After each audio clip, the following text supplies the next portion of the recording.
Okay. Hello guys, तो स्वागत है आपका अपने चैनल एवरेज अचीवर्स में। तो आज बात करेंगे मेरे IBPS PO मेंस अटेम्प्ट की। मेरा सेंटर पड़ा हुआ था लेडीज़ एंजल स्कूल, जो कि आशियाना में है, लखनऊ में। तो स्टार्ट करेंगे रीजनिंग के अटेम्प्ट से। तो रीजनिंग में मेरा पहला क्वेश्चन खुला हुआ था। मैंने पैरा जिसमें आपको वर्ड बनाने हुए थे, जिसमें दिखा हुआ था कि डी और ई एक साथ हुए हुए हैं और पैराडाई प्रेज्ड, और एस और ई के बीच में एक लेटर का गैप है। तो जिसमें मेरा वर्ड बना हुआ था प्रेज्ड, और बाकी लोग बोल रहे हैं कि डेस्पेयर भी वर्ड बनेगा। मैंने ऑप्शन नहीं देखा था जिसमें मोर देन 2 था। मेरा जैसे ही प्रेज बना मैंने मार्क कर दिया था। पहला क्वेश्चन तो ये था। तो और उसके बाद मेरी खुली थी पज़ल। पज़ल खुली थी आपकी ABCD वाले जो 6 लोग थे, 6 स्टेट्स बने हुए थे और 6 उनके गेम्स दिए हुए थे। तो वो तो हो गया था, 5 क्वेश्चन से उसके वो पूरा हो गया था। देन उसके बाद मेरा बना था डिस्टेंस वाला क्वेश्चन था, जिसमें आपके हार्ट्स, डायमंड्स और जो कार्ड्स होते हैं उनके शेप में दिया हुआ था कि किस डायरेक्शन में है और कितने दूर पे हैं, वो क्वेश्चन में मेंशन हुआ था। उसका एग्जांपल भी दिया हुआ था उसके थ्रू। 4 क्वेश्चन उसके हुए थे, 5 क्वेश्चन इसके हो गए थे। डेस्पेयर और पैराडाइज करके पैराडाइज, सॉरी, पैराडाइज प्रेस्ड, हाँ ओके, प्रेज बना हुआ था। और एक क्वेश्चन में सर्कुलर वाला था, अरेंजमेंट थी, सर्कुलर अरेंजमेंट बन गया था, लेकिन उसके बाद उस वाले अरेंजमेंट को स्ट्रेट लाइन में पुट करना था, जिसमें कंडीशन दी हुई थी कि यू के लेफ्ट में 2 दिए हुए थे। और उसके बाद बहुत कंफ्यूजिंग था कि आपका अगर वॉवल है तो उसके बगल में जो कांस्टेंट है उसके लेफ्ट में आप वॉवल नहीं रख सकते हैं। ऐसा करके बहुत सारी कंडीशन थी। तो वो ट्राई किया था मैंने, लेकिन उसमें मैं फंस गया। तो उसमें मैंने दिया 3-4 मिनट, लेकिन वो हो नहीं पाया। देन उसके बाद मैं मूव किया था। तो उसके बाद आपकी एक और पजल थी, जिसमें था कि पार्ट 3 अरेंजमेंट थी, जिसमें पार्ट 1 था, पार्ट 2 था, पार्ट 3 था। 4 लोग पार्ट 1 में बैठे थे, 8 लोग पार्ट 3 में थे, सेक्शन 2 में थे, और 4 लोग सेक्शन 3 में थे। जो सेक्शन 1 में थे वो साउथ फेसिंग थे, और वो पहले 4 पार्ट जो थे उनको फेस कर रहे थे पार्ट 2 वाले में। और जो पार्ट 3 में थे वो भी नॉर्थ फेसिंग थे, और वो जो नेक्स्ट 4 लोग थे उनको फेस कर रहे थे सेकंड वाले सेगमेंट में।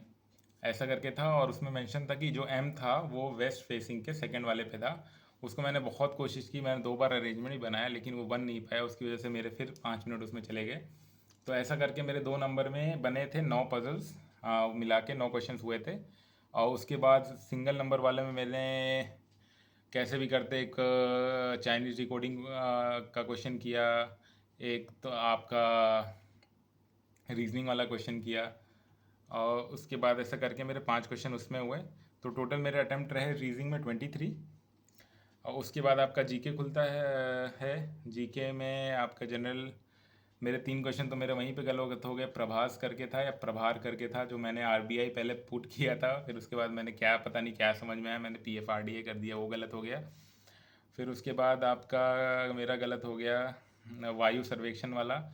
उसमें शायद इंदौर था मेरे ख्याल से, क्योंकि वो ग्रेटर देन ग्रेटर देन या लेस देन 10 लाख पॉपुलेशन वाला स्टेट था। उसमें काफ़ी कन्फ्यूजन थी। तो वो मेरा गलत हो गया।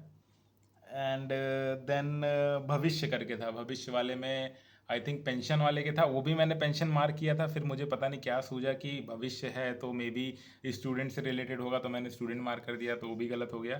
खैर, मेरा GS में 2 नंबर वाले 9 मैंने अटेम्प्ट किए। वो मुझे देखना है, अभी अगर कोई वीडियो डालता है तो उसमें चेक करूँगा, मैं क्रॉस चेक करूँगा। और 1 नंबर वाले में मेरे 17 अटेम्प्ट रहे। मैं देख के चल रहा हूँ कि 15 नंबर, 12 नंबर, 15 नंबर, 17 नंबर जहाँ तक होंगे बन जाएंगे। मैं एक बार देखता हूँ, कोई वीडियो डालता है तो उसमें मैं अपना चेक करके फिर कितना बनता है वो देखता है। इंग्लिश में मैंने सारे अटेम्प्ट किए 40 नंबर के।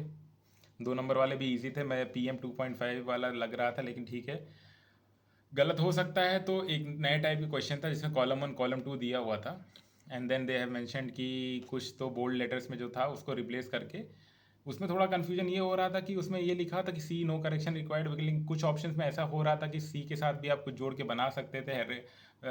वेंट हैवॉक करके एक वर्ड था, उसको भी आप रिप्लेस कर सकते थे। तो वो थोड़ा नया था मेरे लिए, मुझे समझ में नहीं आ रहा था उसको कैसे अटेम्प्ट करना है, क्योंकि कुछ ऑप्शन तो मैच कर रहे थे।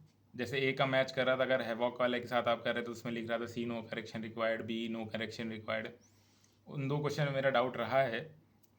एक आपका अनसीन पैसेज में था कि उसमें वैल्यूज़ दी हुई थी कि उसको आपको रिकंसाइल करना था, रिकॉन्ग्रेंस करना था, कॉन्ग्रेंस करना था कि स्टेटमेंट से कौन आपका वैल्यू जो होती है वो सेटिस्फाई हो रही थी, जिसमें 3 ऑप्शन दिए होते ए बी सी करके। आपको मार्क करना था कि ए से ये कॉन्ग्रुएंस है कि नहीं, ये स्टेटमेंट है कि नहीं है। तो 2 डाउट उसमें लगा है, 3 डाउट मुझे लग रहे हैं इंग्लिश में, बाकी तो मैंने सारे अटेम्प्ट किए हैं। क्वांट्स में मैं वो रेशियो वाला 4 लाइन का पजल था, मुझे लगा कि 4 लाइन का 2 नंबर में दिया हुआ है उसमें, जबकि उसको अप्रोच नहीं करना था, नहीं करना था, लेकिन मैं वो गया, उसको देखा, उसको बनाने की बहुत कोशिश की मैंने, 10 मिनट 11 मिनट मैंने उसमें दिया, वो नहीं बना। देन उसके बाद मैंने आया 2 नंबर वाले सिंगल क्वेश्चंस के थे, के वाला वैल्यू था, क्वाड्रेटिक इक्वेशन वाली वैल्यू थी। तो किसी तरीके से मैंने वो किया, तो क्वांट से मेरे 2 नंबर वाले 4 क्वेश्चन मैंने किए। फिर अब जब 1 नंबर पे पहुंचा तो मैंने वहाँ देखा कि भाई पज़ल जो डी आई थी वो बहुत इजी थी। एक आपकी एल्कोहल वाली थी, नॉन एल्कोहल वाली सैनिटाइज़र वाली वैल्यू थी, उसमें आपका ए और बी और सी का दिया हुआ था, जो आप वैल्यू पुट करते तो हो जाता। लेकिन क्योंकि मैं टाइम वेस्ट पहले कर चुका था, उसके बाद मैं जब वहाँ पहुँचा तो मुझे लगा कि अब हो नहीं पाएगा या वैल्यू नहीं पुट कर पाऊँगा। खैर उसके बाद मैं क्वाड्रेटिक में गया, उसमें 2-3 क्वाड्रेटिक की थी, मैंने देखा, मैंने किसी तरीके से फिर एक एक नंबर वाले 2 क्वाड्रेटिक अटैम्प्ट किए। तो कुल मिला के मेरे 4 नंबर के 2 हुए, 1 नंबर के 2 हुए, 10 नंबर मैंने क्वाड्स में अटैम्प्ट किया। देन आपका खुलता है एकदम नया चमचमाता हुआ डिस्क्रिप्टिव।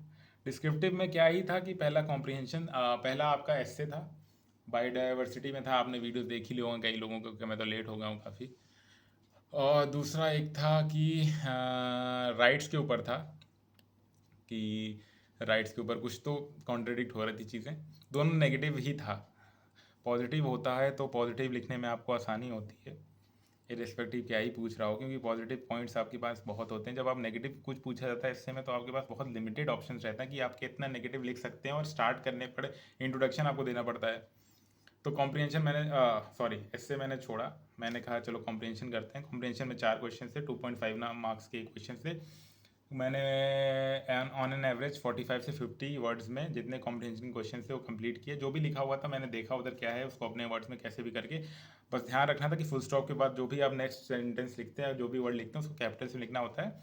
क्योंकि आप अगर कॉपी करके लिख रहे हो कॉम्प्रिहेंशन में, तो मेक श्योर कि आप जो सेंटेंस लिख रहे हो उसका ग्रामेटिकल एरर नहीं होना चाहिए, उसमें कोई पंचुएशन एरर नहीं होना चाहिए, ताकि जब वो चेक हो तो उसमें आपको नंबर मिल जाए। क्योंकि इर्रिस्पेक्टिव आप जो भी लिख रहे हो, आप ऐसा उल्टा सीधा कुछ लिख नहीं सकते हो कॉम्प्रिहेंशन में, क्योंकि आपको जो समझ में आएगा आप वही लिखोगे, और वो कहीं ना कहीं से वो मैच हो जा रहा था। 2-3 लाइनें उसको आप उठा के लिखना भी था, तो उसको बड़े ध्यान से लिखना था कि वो जो आप लिख रहे हो उसको सेटिस्फाई कर रहा हो जो क्वेश्चन हो।